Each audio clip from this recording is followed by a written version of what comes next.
Welcome friends, Insta রান্নাঘর থেকে এই সময় বলছি। আশা করি বন্ধুরা তোমরা সবাই ভালো আছো। আজকে কিন্তু একটা দারুণ রেসিপি নিয়ে এসেছি। এই রেসিপিটা কিন্তু নিরামিষের দিনেও খাওয়া যায়, আবার আমিষের দিনেও খাওয়া যায়। আজকে আমি এমনভাবে রান্না করব, সোয়াবিন খাওয়া কিন্তু ভীষণই উপকার, কিন্তু যারা খেতে ভালোবাসো না ঠিক এইভাবে করো, দেখবে বাচ্চা থেকে বয়স্ক সবাই কিন্তু, বড়রা আমরা সবাই কিন্তু এইভাবে করলে সব কিছুর সাথে, এমনকি লুচি পরোটা ভাত সব কিছুর সাথে খেতে ভালো লাগবে। এমনভাবে রেসিপিটা আমি নিয়ে এসেছি। ইউজ করলাম নিউট্রেলার সয়াবিন, সয়া চাং যেগুলো হয় ছোটো ছোটো একটু, সেই সমস্ত সয়াবিনগুলো আমি কিন্তু একটু জলে ফুটিয়ে নিচ্ছি। এমনভাবে জলটা পরিমাণটা দেবে যাতে সয়াবিনের মধ্যে সব কিছু পুরো জলটাই যাতে টেনে যায়, তাহলে কি হবে, সয়াবিনের পুষ্টিগুণটা পুরোপুরি বজায় থাকবে।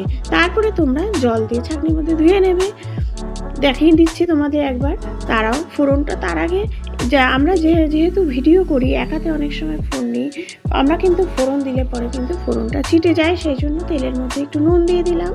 এবার দেখো ছাঁকনির মধ্যে থেকে একটু জল দিয়ে দেবে, ফ্রেশ জল, একটু নর্মাল জল দিয়ে দেবে, তাহলে কিন্তু সয়াবিনের গন্ধ একদমই থাকবে না। এমনভাবে রান্না দেখাবো যাতে তোমাদের পুরোপুরি উপকার হয়, আর টিপস কিছু কিছু দিতে থাকবো রান্নায় যাতে তোমাদের খুবই উপকার হয়, সুবিধা হয়।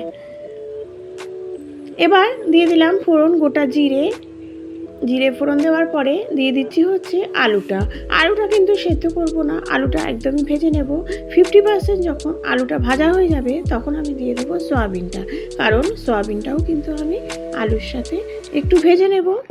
সয়াবিন একটু ভেজে নিলে খেতে ভালো লাগে, গন্ধটা একদমই থাকে না, সবাই কিন্তু খেতে পারবে। তাহলে দিয়ে দিলাম পেঁয়াজ, আদা, রসুন, কাঁচা লঙ্কা সব কিছু, আর একটু গোটা জিরে একসাথে সব পেস্ট করে নিয়েছি। নিয়ে মশলাটা কষিয়ে নেব। দিলাম একটু নুন, হলুদ, তার সাথে শুকনো লঙ্কার গুঁড়ো, আর দিলাম হচ্ছে একটু চিনি, আর একটু দিলাম হচ্ছে টমেটো সস।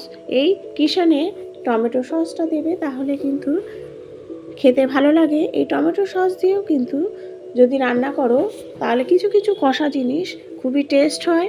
সয়াবিনেও তোমরা দেবে। সয়াবিনে দেখো আমি একটু টমেটো সস দিয়ে ভালো করে কিন্তু এবার আমি কষাবো। সঙ্গে সঙ্গে কিন্তু জল ঢালবে না, কষাতে কষাতে দেখো কড়াই থেকে উঠে আসবে, একদম ভাজা ভাজা হয়ে যাবে। দেখো তখন কিন্তু আমি গরম জল দেব। দেখো কতক্ষণ ধরে আমি কষাচ্ছি, অনেকক্ষণ ধরে আমি এটা কিন্তু কষিয়েছি। সব কিছু রান্না একটু বেশি কষালে কিন্তু খেতে বেশি ভালো লাগে। আর অনেক সময় কষালে অনেকেই ভাবে যে টাইম চলে যায়, কিন্তু একদমই টাইম যায় না। কষালে পরে কিন্তু সব কিছু তাড়াতাড়ি সেদ্ধও হয়ে যায়, আর জল দিলেও কিন্তু সেদ্ধ হতে অনেকটা টাইম লাগে। সেই জন্য যদি কষাতে কষাতেই যদি 90% বয়েল হয়ে যায়, তাহলে যদি একটু জল দিয়ে দাও, একটু গরম জল দিলে আরও ভালো হয়। গরম জল দেবে, তাহলে আর দেখবে ঢেকে রাখবে, দেখবে একদম সেকেন্ডের মধ্যে সব কিছু কুক হয়ে যাবে।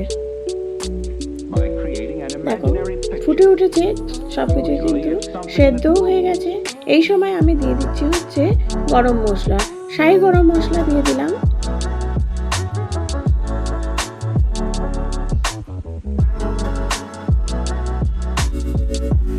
আর একটু চিনি দেবে, ব্যাস।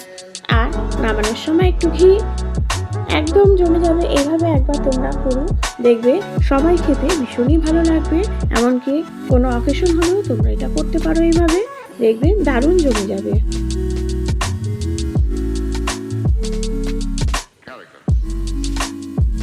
আর যারা নতুন আছো একটু বেল আইকনটা প্রেস করো, পাশে থেকো। Thank you.